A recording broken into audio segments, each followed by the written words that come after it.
Welcome to my top 10 most anticipated comics for January 24th, 2023. Guys, I'm Mike Spiderslayer. Welcome back to Comic Book Corner 2.0. Hopefully this list helps you make decisions on what comic books to buy because, guys, it's never too early to start that pull list for next week. Before we jump into it, guys, I just got to give a quick shout out to Whatnot, the live auction site. Guys, when you download it and you make that first purchase on any auction, you can save yourself $15. Whether it's cards, it's toys, it's comics, it's Legos. Guys, the link is in the description box below. Click on it, create a profile, save yourself 15 bucks. So, with that being said, let's move on with it. So, the book that's on the hot seat this week goes to Darkwing Duck issue 1. Now, a lot of people are like really excited for Darkwing Duck. This one's from Dynamite Comics. For me, I'm not really into Darkwing Duck. I never really liked the show, and it was on like during like DuckTales and stuff like that when I was a kid in like the 90s or whatever. I don't know. I just thought he was okay. There's some cool variant covers coming out for it. So I'm going to check it out maybe just to review it on my Worthy One show. But yeah, it's Darkwing Duck. It comes out. Let me know in the comments below if you're pumped for it. This first issue is 32 pages, and this is a $4 comic book. Let's talk about the book that is on the rise, and that one goes to Once Upon a Time at the End of the World. Now, I talked about this book also on Worthy Ones, how I compared it to Black Cloak issue 1, and I love this story of these two characters that meet each other in some apocalyptic world and their relationship building with each other. And now they find themselves coming across these wasteland rangers. How they survive, we will see. This is a $5 comic. It is oversized though, so I feel like it's worth the money. And the artwork is pretty good, and it's written by Jason Aaron. Coming in at number 10, we have Plush. This is issue 3. Road Trip. So this book is weird, man. It's about some cannibalistic furries. That's right, people dressed up as furries eating other humans. It's just weird. And now they took this one guy that's a prisoner, and they're giving this ultimatum of having him join their little crew or he can die too. And now they're going on this crazy road trip trying to escape from the police and stuff like that. It's just an odd and weird book. I just want to see where it goes. It's from Image Comics, and this one is a $4 comic. Coming in at number 9, we have another new number 1 getting ready to come out, Infernal Girl Red. So this is another one of those books that's going to be in the superhero universe when it comes to Image, teaming up with Radiant Black in some shape or form. And we have this new character by the name of Cassia, and it looks like we have these army of demons that are taking over her city named Apex City and casts it into some kind of darkness.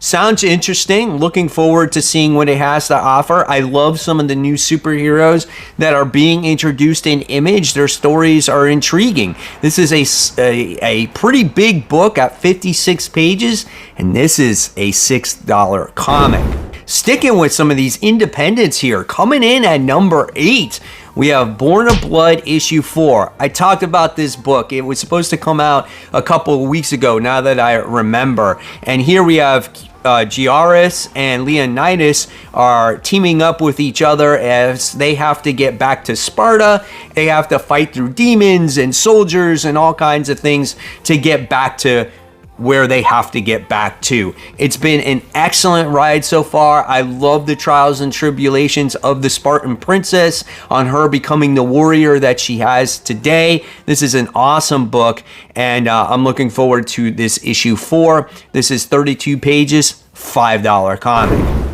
Coming in at number 7, still no Marvel or DC being discussed right now, but we have The Last Ronin, Lost Years. This is issue 1.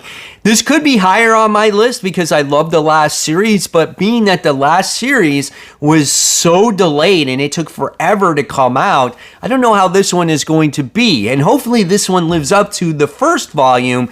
This has to deal with the years before Michelangelo dealt with the Shredder's grandson. grandson. I think that's what it was. So we get to see all those times where he wasn't with his fallen brothers, you know, just adventures before that. That's basically what this is. So I'm looking forward to it. Will it live up to the last one?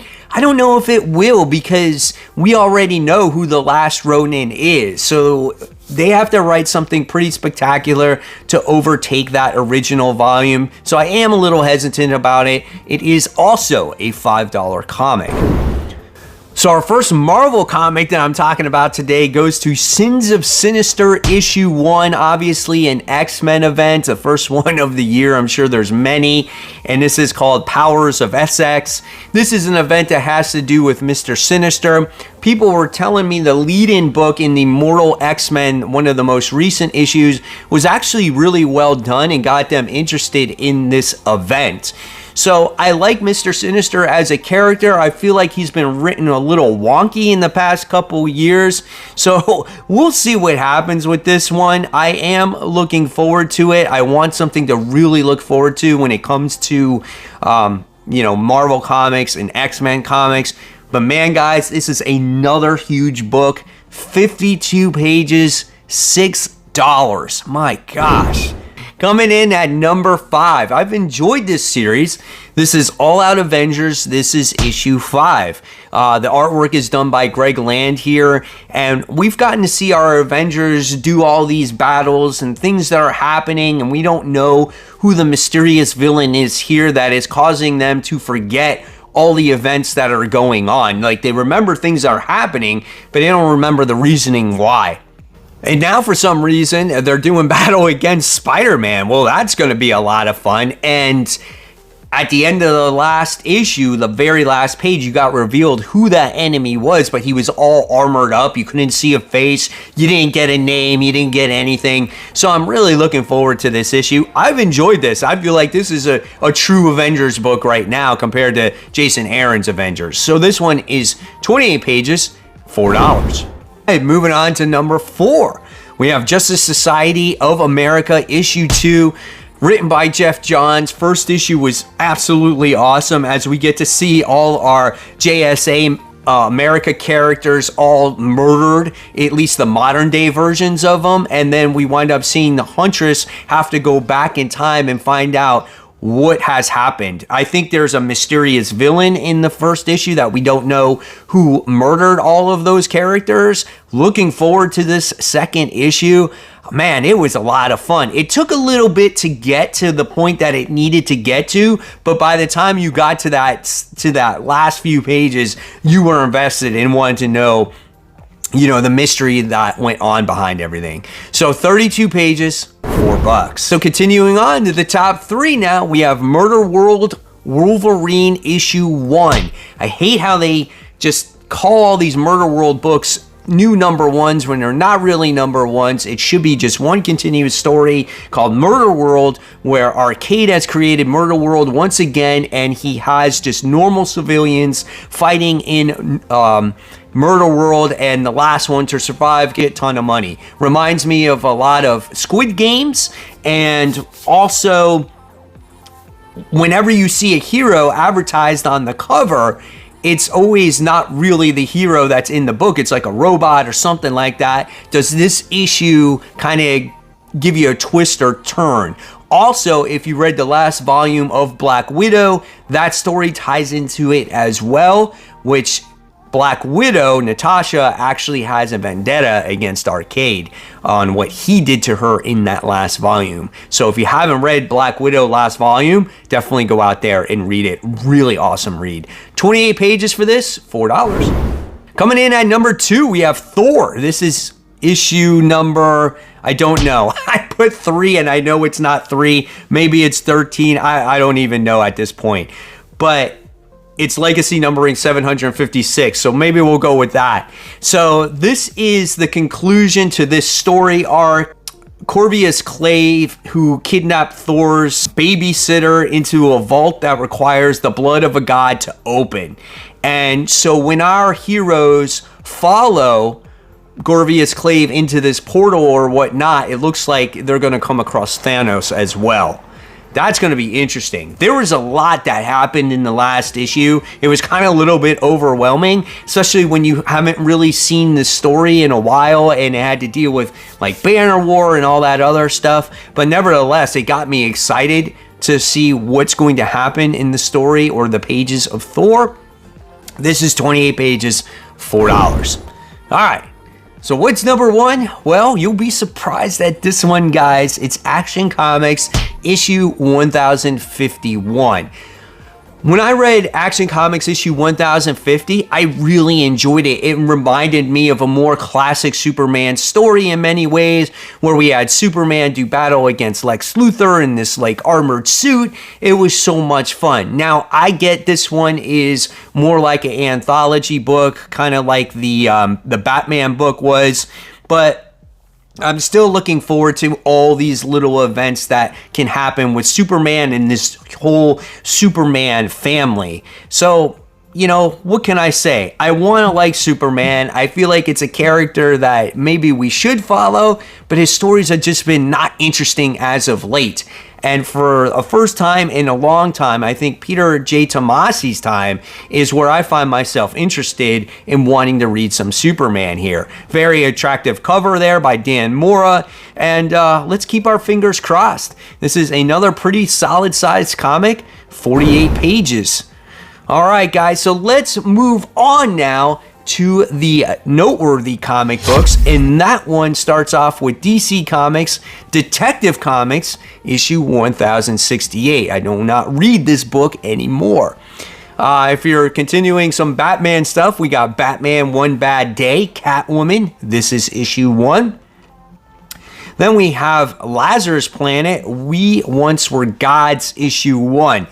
Now, I really enjoyed Lazarus Planet. I thought it was a solid comic. I mean, it didn't blow me away, but I thought the kickoff to this event was pretty cool. But I'm very hesitant about these one-shots because Mark Waid is not the one writing these one-shots. We have Punchline, the Gotham Game, issue 4.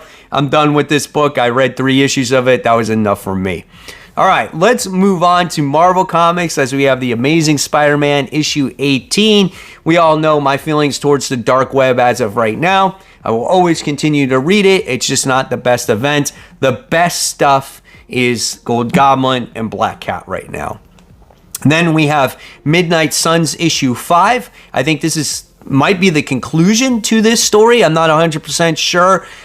I unfortunately missed out on issue 4, so that's why this is not on my most anticipated. So I have to get issue 4 somehow and then read issue 5. Then we have Exterminators issue 5. The last issue just pushed it too much for me. This series should have ended by issue 3. Moving on to some independent comics, we have Mighty Morphin Power Rangers and Teenage Mutant Ninja Turtles 2, issue 2. Power Rangers are not my thing, so that's why I'm just not reading this. Then we have Saga issue 61, which is super cool that it's coming back, but it was gone for like 6 freaking years, and then we had like 4 issues, and then it was gone for another 3 months. It's like, how can I get back into a series if we're constantly taking all these breaks, right? Then we have Scorched issue 14, which honestly, I am really on the fence about dropping these books. Not that they're bad, but I just feel like all the Spawn books are starting to blend together for me. They're fun reads, but it's almost too much. And I feel like the only book that I really want to read or really look forward to is Gunslinger, while the Spawn book is just kind of just spinning its wheels a little bit. There's no real story progression in it, but it's still fun to read and great artwork.